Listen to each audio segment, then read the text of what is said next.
Alright, this is just a little of me potting some begonias just for content. I don't know where I'll put this video, but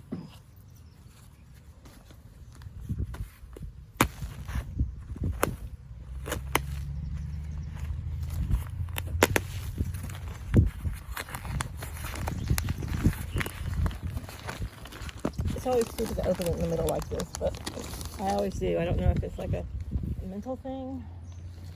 My favorite little pots of my small pots, and I haven't planted anything in yet this year, so we're going to put one in there. The one that's the most red. So I love a good shade plant. These begonias will get huge, and they love shade. There's my water pot over there, which I should probably have.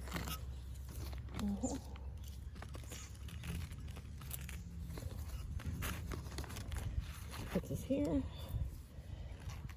I noticed that these little 4-packs that are typically every year until this year have been like $1.99, you know, are now up to like $2.50 for a 6-pack or a 4-pack. It used to be like $1.99 for a 6-pack. Yeah, prices are going up and everything, even little flowers. Kind of sad, but. And one thing I noticed about our aces, it's privately owned, it's like a franchise, of course, is that even when plants are starting to die at the end of the summer, when, you know, you would think that you would at least, you know, make some stuff 50% off so that you could, you know, recoup a little bit of your cost, he will throw them out before he will discount them. Isn't that sad? I'll give you some water in a minute, little one. So.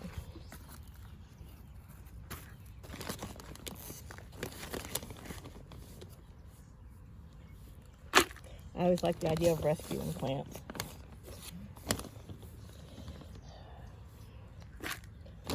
Getting the ones that are just going to get thrown away, you know, that aren't pretty, that everyone's overlooking, and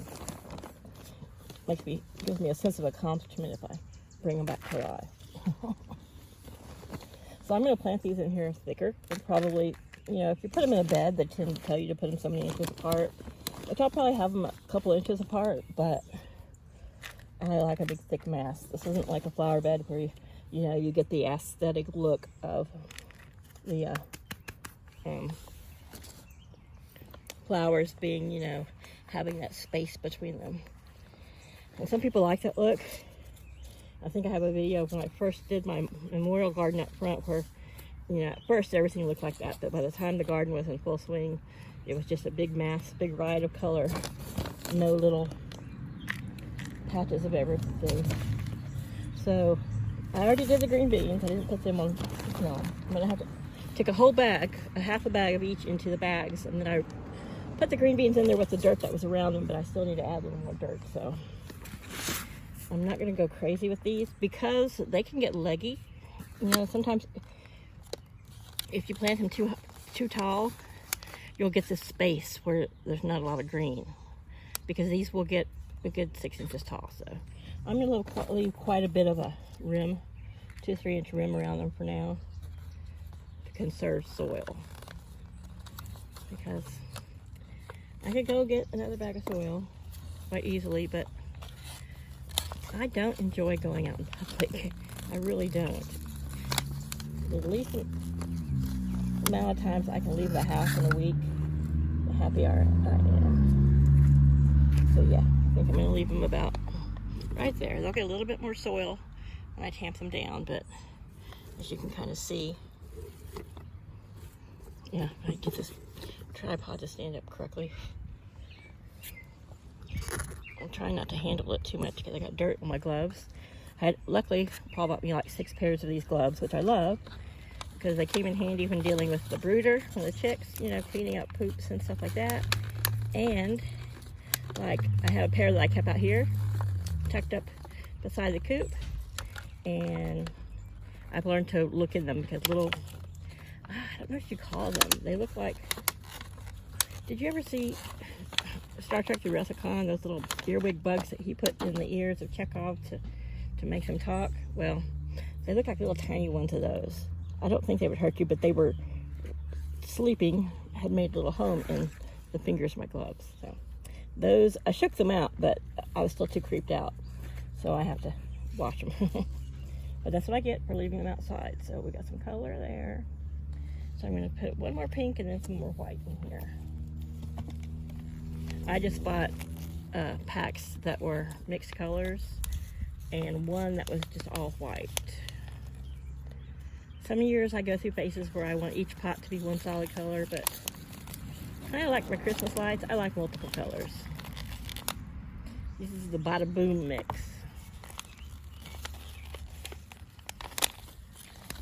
So, Bada Boom, I think, is typically what they want to call the begonias that have the reddish leaves. You can get them that have nothing but green leaves, and there's no red tint. I think there's a little mix in here, but you can see these do have red leaves. So this one, you're so pretty. Yeah, I'll just put you right here in the middle. You'll be a pretty, pretty thing.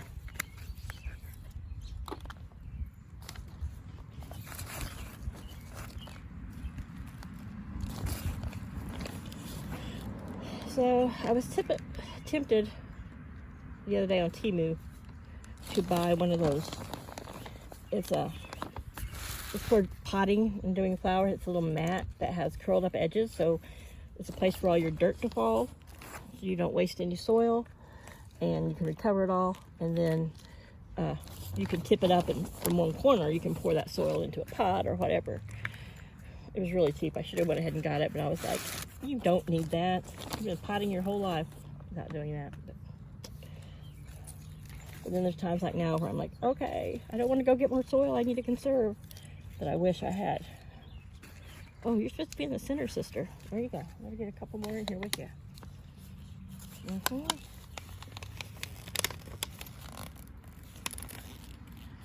There's another darker red, but you gotta have at least one red in the other one. If you guys know me, then you know that red is my favorite color.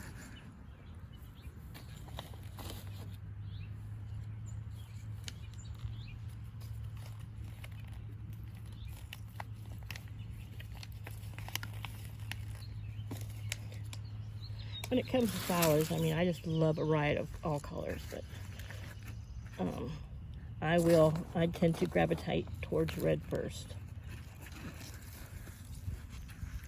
Which is probably why my legs get all scratched up on my rooster, because I wear red Crocs. And a lot of times I know better. I know I should go back in the house, put on my overalls or some jeans, and then go back outside, but really that is such a pain in the butt. I don't like those wardrobe changes in the middle of the day.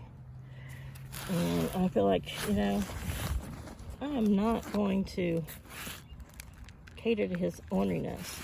But then some days he's fine. I can go in there in shorts, wearing the blue Crocs, which I put on now because those are my, call them my cook Crocs. They're my old ones that he used to make love to. And so he's not as mean to them. They don't incite his rooster wrath. Little one, what are you doing way down there? Oh, I'm sorry. Yeah, got a red one in here that,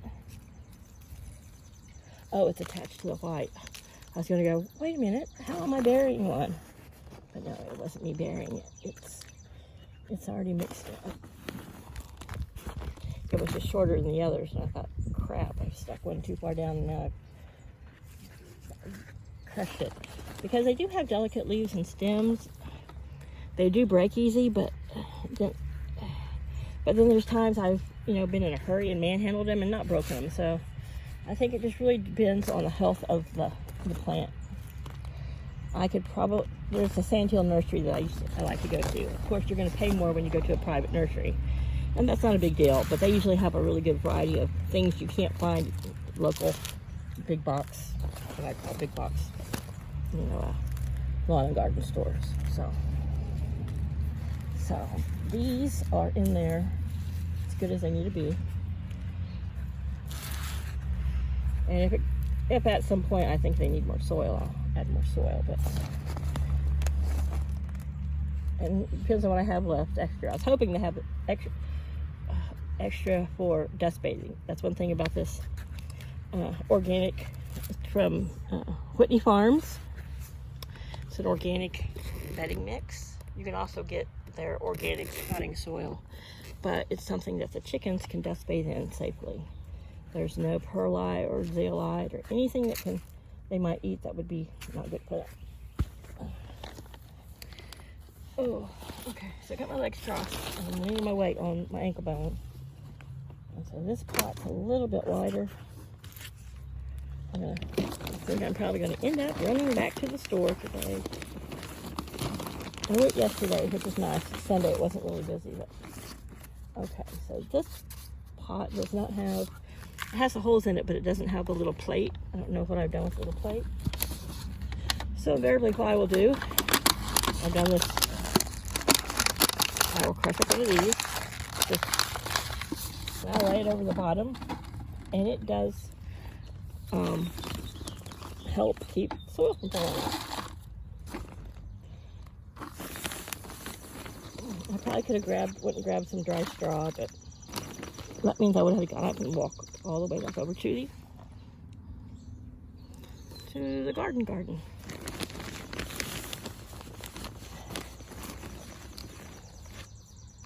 Yeah, I can be quite lazy. I try to set things up so I don't have to get up and down and make a ton of trips. Getting up and down, it's good exercise. And, of course, I end up getting up and down several times all the time. Because I invariably will not have everything gathered the way I want it. But once I'm down on the ground like this, I'm sitting down, I don't want to have to get up and down and try to conserve my energy in case bugs crawl on me. That way I can fly up real quick. That's I'm sitting on an empty soil bag that I had used for the cucumbers. And you're sitting on that like a little mat. Because you just never know. Ants is what bother me. And nobody wants, especially if you got shorts on, nobody wants anything crawling on you.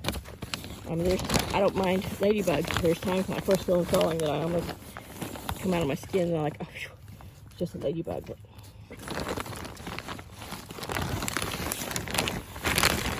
yeah, use my knee here.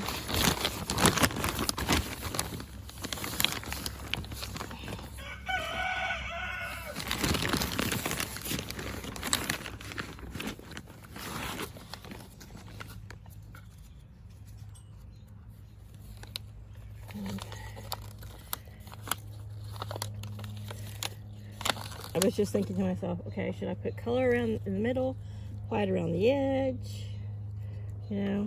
Should just put them in there willy-nilly and see how it works out.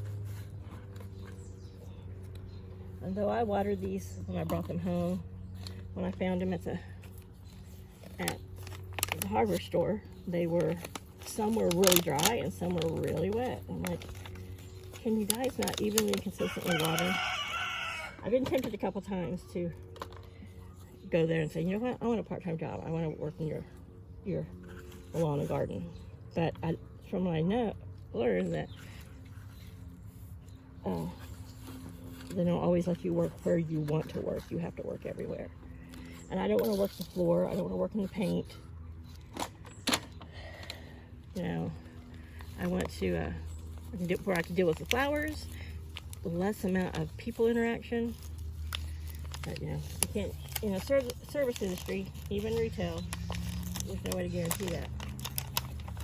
The birds are squawking.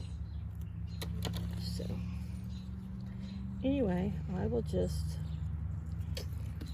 gives me something to complain about because I really don't have anything left to bitch about. Heaven forbid if I don't have something to bitch about.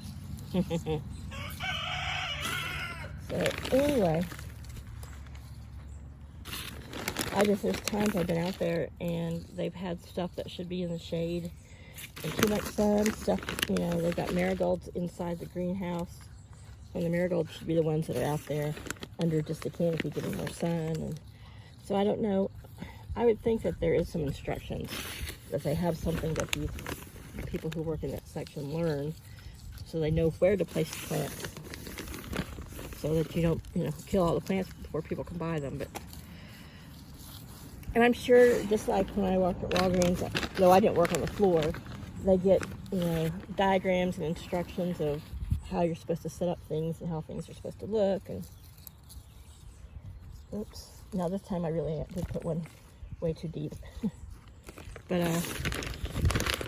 you get these little layout plans, and they tell you, okay, this is where we want you to display this, and this is where this goes, and this goes on the end cap and whatever. But I don't know about franchise hardware stores. They can do their lawn garden probably, I guess, any way they wanted. Alright, so this is just about all filled up, and I have a little bit of soil left to go around to add a little bit more to my cucumbers, and maybe toss a couple handfuls into the chicken dust bath. We'll see. But this has a lot of kelp and alfalfa. It's got bone meal. It's got earthworm castings. It's got some coconut fiber in it. So nothing that would hurt the chickens to dust bathe in. And stuff that makes flowers happy. So the one I did have in the middle, I seem to have moved to the outside edge, so they'll spread out. I'm trying to very gently push it back and not break it. Every time I hear a little crack noise, I'm like, oh no, I'm breaking my flowers. So there we go. Me doing the begonias.